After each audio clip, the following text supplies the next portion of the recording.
kings amongst tradesmen. Ask any fitter. Honestly. You know, without engines, ships wouldn't get very far, would they? No. No. We are the brightest of all trades. You know,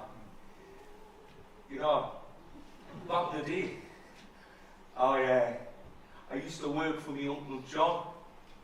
It was like a tradition. My Uncle John worked on the yards for years.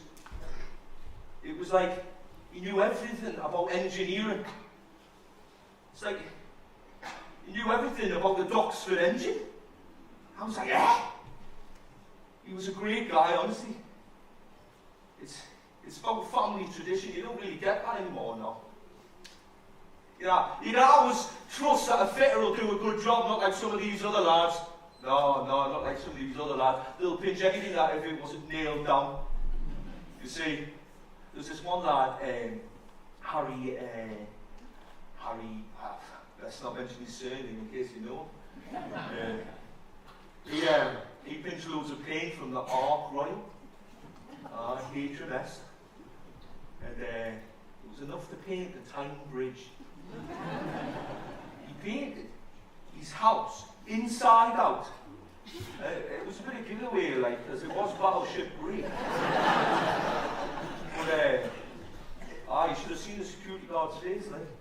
Went round his back garden and found 4 cabins full to the gunwale. He had 300 pairs of electrician's gloves. I mean, what was he doing with them all? You know? No. That was makes us think, you know, my first job. I was maintaining the big cranes and the swans. You know, I used to call them the hammerheads. You know where they are now?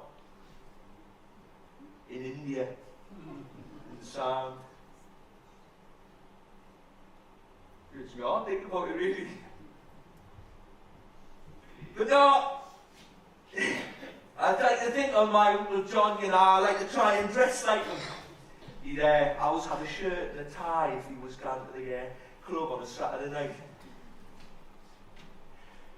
I just felt like I was part of something bigger, you know. And there was more ships built in the Redheads Club on a Saturday night than any of the yards. I ramble on, I do. But I tell you something, right? If it wasn't for fitters, there'd be no ships on the Tyne.